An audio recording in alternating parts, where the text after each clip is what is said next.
Hello दोस्तों, मैं हूं प्रांजल। सभी का स्वागत करता हूं क्रिप्टो वेल्क फ्रेश वीडियो के अंदर। तो सबसे पहले यहाँ पे बात करते हैं अबाउट द बिटकॉइन।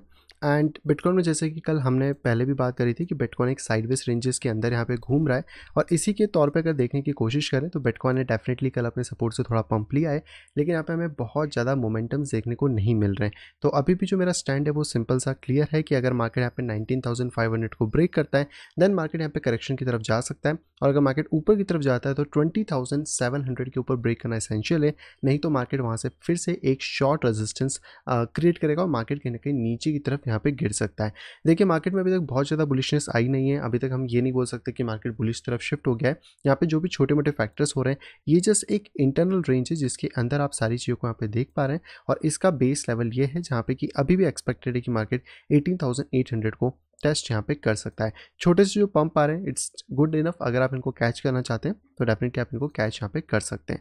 इंडिकेटर्स में आप देखेंगे तो आरएसआई बहुत ज़्यादा स्क्वीजी हो रखा है 3 आवर के अंदर, और अगर यही सिमिलर चार्ट हम 4 आवर में देखें तो भी आपको एक साइडवेज मार्केट का इंडिकेशन देखने को यहाँ पे क्लियरली मिल जाता है। मैकडी के अंदर भी वॉल्यूम एकदम फिनिश हो चुका है, और अगर आप लाइंस को जोड़ने की कोशिश करें तो यहाँ पर एक सिमेट्रिकल ट्रायंगल का फॉर्मेशन है, जो कि बेसिकली एक न्यूट्रल पैटर्न है, पर जिस तरीके से भी फॉर्मेशंस बने हैं या प्राइस हमें यहाँ पे बता रहा है वो कहीं ना कहीं अभी भी स्टिल बियरिश तरफ थोड़ा सा ज़्यादा यहाँ पे झुक रहा है। हालांकि जब तक ये सपोर्ट यहाँ पे मेंटेन रहेगा 19,500 का, बिटकॉइन के लिए एक अच्छी डील होने वाली है। लेकिन ये जब भी टूटता है देन बिटकॉइन को थोड़ा सा रिस्क यहाँ पे झेलना पड़ सकता है। इसी के साथ अगर ईएमए रिबन की बात करें तो आप खुद देख सकते हैं कि कितना ज़्यादा रेजिस्टेंस बिटकॉइन इस टाइम पे फेस कर रहा है, और अगर मार्केट ऊपर भी जाता है तो लगभग 20,400 या 500 के अगर आप रेंजेस पकड़ें तो भी आपको सिमिलर टाइप का रेजिस्टेंस देखने को मिल रहा है। तो जब तक बिटकॉइन के अंदर कोई भी फ्लिप नहीं होता तब तक हम यही एक्सपेक्ट करेंगे कि बिटकॉइन अभी भी और करेक्शन कर सकता है, क्योंकि लास्ट टाइम जब मार्केट ने फ्लिप किया था तो 2 बार फ्लिप होने के बाद जाके मार्केट थोड़ा बहुत ऊपर गया था, लेकिन स्टिल अभी यहाँ पे कोई भी रिबन के ऊपर प्राइस ने ब्रेक नहीं कर पा रहा है। और वॉल्यूम भी हम बात करें तो इतना ज़्यादा कुछ खास अभी हमें देखने को नहीं मिल रहा है। तो हम कह सकते हैं कि आने वाले जल्दी ही टाइम के अंदर हमें एक बड़ा ब्रेकडाउन या ब्रेकआउट देखने को यहाँ पे मिल सकता है। एंड कुछ इंपॉर्टेंट डेट्स मैंने आप लोगों के साथ कल शेयर करी थी, उनको अगर आपने नहीं देखा है तो टेलीग्राम ज्वाइन कर लो, वहाँ पे आपको देखने को मिल जाएगी। जिससे कि अभी 13 सितंबर को हम कह सकते हैं जो सीपीआई डेटा आएगा वो भी बहुत सारी कहानी यहाँ पे कह सकता है, और भी बहुत सारी चीज़ें हमें इस पॉइंट पे देखने को मिल सकती है। बिटकॉइन की डोमिनेंस की अगर बात करें तो फाइनली हमारा जो टारगेट था वो हिट हो गया है 39% का, और ये एक बहुत अच्छी बात है जहाँ पे कि बिटकॉइन की डोमिनेंस कम करता जा रहा है, जो अल्ट्स को एक बेनिफिट दे सकती है अगर अल्ट्स यहाँ पे लेना चाहते हैं और उनकी डोमिनेंस यहाँ पे इंक्रीज होती है। तो अब इस पॉइंट पे अगर बात करें तो ये वाली अगर लेवल यहाँ पे ब्रीच होता है तो लास्ट लेवल ऑफ डोमिनेंस हमारे पास जो अभी देखने को मिल रहा है वो है 35% के ऊपर। इट मीन्स कि आने वाले दिनों के अंदर अगर हमें कोई भी कैंडल क्लोज वीकली के हिसाब से देखने को मिलता है बिलो 39%, तो आप ये मान के चल सकते हो कि यहाँ से डोमिनेंस और गिर सकती है 35% के अंदर, और ये पैसा फ्लो कर सकता है या तो स्टेबल कॉइन्स के अंदर या फिर यहाँ पे अल्ट कॉइन के अंदर। अगर हम लोग अल्ट कॉइन की डोमिनेंस को चेकआउट करें तो आज फिलहाल में ये नीचे की तरफ ब्रेक डाउन कर गई है। आप क्लियरली देख सकते हैं बहुत ज़्यादा गैप डाउन करके इसने यहाँ पे खुला है। तो ये क्लियर इंडिकेशन है कि मार्केट ने इस लाइन को ब्रीच कर दिया है। एक लास्ट सपोर्ट है हमारे पास 13% का, और अगर मार्केट इसको भी रिस्पेक्ट नहीं करता है तो इसका मतलब है कि ज़्यादा से ज़्यादा पैसा इस टाइम पे स्टेबल कॉइन के अंदर शिफ्ट हो रहा है, जो कि बिटकॉइन से निकल के और बाकी अल्ट कॉइन से निकल के स्टेबल कॉइन के अंदर जा रहा है। और ये वाला सपोर्ट अगर ब्रीच होता है देन अल्ट कॉइन के लिए भी डिजास्टर होगा। वहाँ पे अल्ट कॉइन में कोई भी हमें बढ़ावट देखने को नहीं मिलेगी, और अल्ट कॉइन फिर नीचे लगभग 11% के आसपास सेटल डाउन होने की कोशिश वहाँ पे करेंगे। यहाँ पे जो सबसे बेकार पैटर्न है वो है यहाँ पे हेड एंड शोल्डर, जो कि आप इन्वर्टेड हेड एंड शोल्डर यहाँ पे काउंट कर सकते हैं। इसका ब्रेकडाउन होता है तो ज़्यादा प्रॉब्लम्स यहाँ पे क्रिएट होंगी अल्टकॉइन को लेके भी। तो मैं कहूँगा कि अगर ऐसा कोई क्रैश हैपन होता है तो थोड़ा सा कॉशियस रहना और ध्यान से अपनी ट्रेडिंग को इस टाइम पे यहाँ पे करिएगा। वहीं पे बात कर लेते हैं इथेरियम के बारे में। तो इस टाइम पे बाकी सारे अल्टकॉइन एक तरफ और इथेरियम अपनी डोमिनेंस को यहाँ पे बहुत अच्छी तरीके से, डोमिनेंस तो नहीं लेकिन इथेरियम का भी जो प्राइस है वो बहुत अच्छी तरीके से यहाँ पे ग्रो कर रहा है। कल की वीडियो में मैंने आपको बताया था कि अगर कोई भी टेस्ट नीचे की तरफ होता है 1500 तो एज अ बेस हम इसको लेके चलेंगे। स्टॉप लॉस हमारे लिए जो होगा वो नीचे की तरफ है, और नीचे का टारगेट 1300 के आसपास अगर कोई भी क्रैशेस देखने को मिलते हैं बिलो द 1500 लेवल। और ये चीज़ हम ऑब्वियसली देख पा रहे हैं कि मार्केट अच्छी तरीके से मोमेंटम ले रहा है। तो जो अपर रेजिस्टेंस अभी हमारे पास अवेलेबल है $1700 का, उस पर हम फोकस करेंगे कि मार्केट किस तरीके से यहाँ पर रिएक्शन देता है। इससे ज़्यादा ऊपर अभी तो जाने के चांसेस नहीं लग रहे। मैक्सिमम अभी के लिए यही प्राइस है। यहाँ के कोई चेंजेस होते हैं या फिर चीज़ें बदलती हैं दैन हम फिर चीज़ों के बारे में यहाँ पे सोच सकते हैं। इसी के साथ बात करें तो यहाँ पे जो फाइनल काउंटडाउन है इथेरियम के मर्ज का वो बेसिकली स्टार्ट हो गया है, और यहाँ पर जो बेलेट्रिक्स अपडेट है वो आप कह सकते हैं यहाँ पर आ चुकी है एक्टिवेशन के अंदर, जहाँ पे कि इथेरियम बेसिकली अपने मर्ज को प्रूफ ऑफ वर्क से छोड़ के प्रूफ ऑफ स्टेक के अंदर शिफ्ट होना पे स्टार्ट हो चुका है। और यहाँ पे जितना भी मर्ज है वो कंप्लीट हो जाएगा 13 से लेकर 16 सितंबर के बीच में। हालांकि वेरी करेगा इनके ब्लॉक साइज के ऊपर। तो यहाँ पर टीम ने बताया कि जो TTD है यानी कि टर्मिनल टोटल डिफिकल्टी लेवल है, जब वो इस वैल्यू के आसपास यहाँ पे पहुंच जाएगा या इस वैल्यू के ऊपर यहाँ पे पहुंच जाएगा, तो उसके बाद जो मर्ज है नेटवर्क का वो एग्जीक्यूशन लेयर से न्यू कंसेंसस लेयर के ऊपर हो जाएगा। हालांकि इससे भी पहले इन्होंने कुछ टेस्ट करे हैं, जहाँ पे कि इनका जो इथेरियम के ऊपर थर्ड टेस्ट नेट है हम जिसे कह सकते हैं गोरियल, तो उसके ऊपर ऑलरेडी इन्होंने टेस्ट कर रखा है और अब ये फाइनल रिहर्सल यहाँ पे कर रहे हैं अपने मेन नेट के ऊपर जाने के लिए, जिससे कि इथेरियम के अंदर प्रूफ ऑफ स्टेक को इंप्लीमेंट यहाँ पे किया जा सके। अब इथेरियम जब इसके ऊपर यहाँ पे शिफ्ट होगा तो वहाँ पे जो प्रूफ ऑफ वर्क यानी कि जितने भी माइनर्स हैं उन सभी लोगों के लिए एक ऐसा डिफिकल्टी पॉइंट पहुँचा दिया जाएगा ताकि वो लोग माइनिंग ना कर सके और वो वाली जो चेन है वो हमेशा के लिए यहाँ पे शट डाउन हो जाए। एंड इसी के साथ यहाँ पे बात करें तो इथेरियम के लिए जो अगली चीज़ें होने वाली है आने वाले फ्यूचर के अंदर, वो कहीं ना कहीं स्केलेबिलिटी होगी, शार्डिंग है एंड रोलर्स, बहुत सारी चीज़ें होंगी जिससे कि इथेरियम अपनी नेटवर्क स्पीड को बढ़ाएगा, फीस को कम करेगा और जो ट्रांजिशन जो कंजेशन अभी हमें इथेरियम पे देखने को मिलता है उसको भी यहाँ पे रिसॉल्व करने वाला है। यहाँ पे आप पूरा इमेज में देख सकते हैं कि कौन कौन से रिलीज और किस किस टाइम पे यहाँ पे आ चुकी हैं। अभी हम लोग टर्मिनल टोटल डिफिकल्टी की बात करें, ये बेसिकली आने वाला है। इसके पहले जितनी भी अपडेट्स थी रॉबस्टन, सेपॉय, गोरिल्ला, वो हो चुकी है। फिर क्लाइंट रिलीज यहाँ पे होगा अगस्त के अंदर, ऑलरेडी उसको भी हम लोगों ने यहाँ पे देख लिया। अगस्त 18 की बेसिकली इसकी डेट थी, लेकिन अभी इसके अंदर जो चेंजेस हुए हैं वो हमें देखने को मिल रहे हैं पेरिस अपडेट के अंदर, जो कि सितंबर 10 से 20 के बीच में होंगे और ये फाइनल मर्ज हमें देखने को मिल जाएगा प्रूफ ऑफ वर्क डिपेंडेंसी को छोड़ते हुए प्रूफ ऑफ स्टेक के अंदर। तो जो भी अपडेट्स हैं इसके ऊपर आप डेफिनेटली ध्यान दे सकते हो, लेकिन हो सकता है कि जो प्राइजेस हैं वो अभी सिर्फ हमें कुछ 15 तारीख तक बढ़ते हुए मिले, उसके बाद वापस से करेक्शन जाता हुआ मिल सकता है। तो थोड़ा सा ध्यान रखें इस रेजिस्टेंस लेवल पे जो कि $700 के आसपास इस पॉइंट पे यहाँ पे चल रहा है, क्योंकि यही थोड़ा सा लेवल है। इसको अगर मार्केट ब्रीच करेगा तो हम देखेंगे कि क्या रिएक्शन बनता है और उसके हिसाब से आने वाले फ्यूचर के अंदर अपने ट्रेड्स को प्लान यहाँ पे हम लोग कर सकते हैं।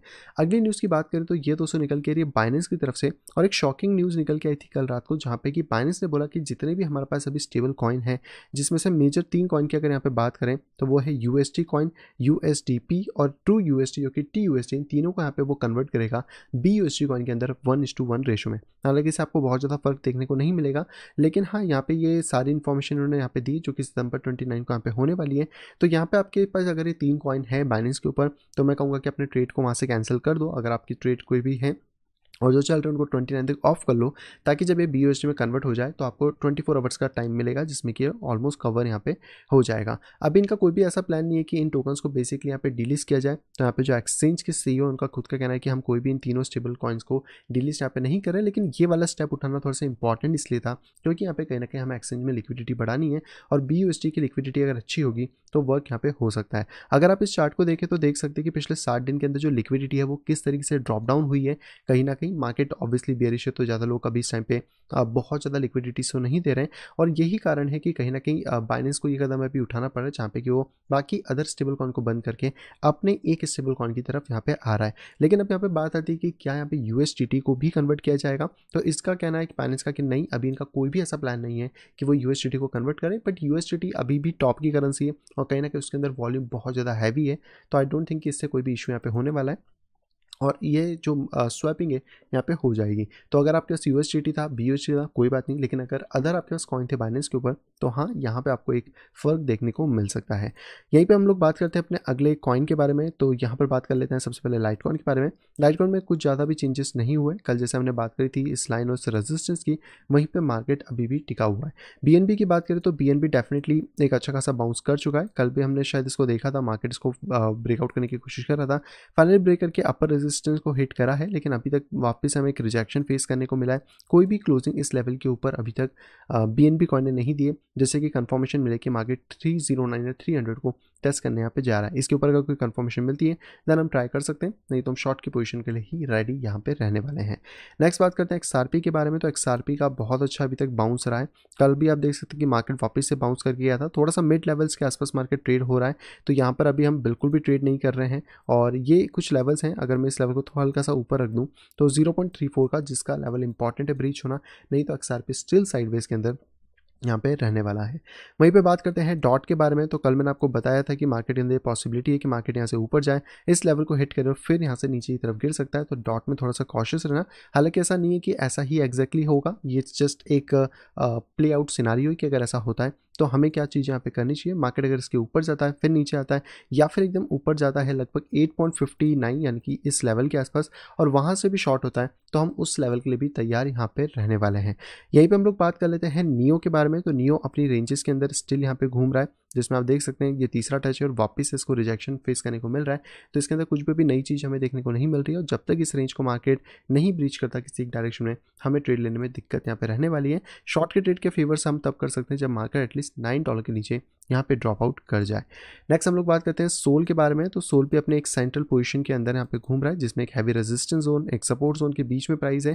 थोड़ा बहुत मार्केट इस जगह पे ऊपर नीचे करने की कोशिश कर रहा है, बट आई थिंक कि मार्केट अगर यहाँ से थोड़ा ऊपर जाता है तो इस लेवल से मार्केट के अंदर फिर करेक्शंस हो सकते हैं। तो आपको थोड़ा सा पे कॉशियस होकर चलना चाहिए कि मार्केट यहाँ पे किस तरीके से मोमेंटम देने वाला है। कार्डिनो की बात करें तो कार्डिनो का जंप बहुत अच्छा है। कल भी मैंने आपको बताया था कि सपोर्ट से आप देख सकते हैं बाय करके स्टॉप लॉस नीचे डाल के। टारगेट स्टिल अभी तक अचीव नहीं हुआ, लेकिन हाँ मार्केट ने आपको पिछले हाइट तक का टारगेट दे चुके हैं, तो यहाँ तक भी आप इसको ले सकते हैं।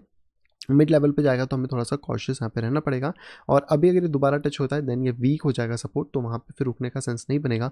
फिर हमें दोबारा से रीएवैल्यूएट करना पड़ेगा कि मार्केट सच्ची में क्या ऊपर यहाँ पे जाना चाहता है। नेक्स्ट यहाँ पे बात करते हैं हम लोग मैटिक के बारे में। तो मैटिक का भी सिमिलर सा हाल है, लेकिन मैटिक यहाँ पे फंस चुका है एक साइडवेज चैनल के अंदर।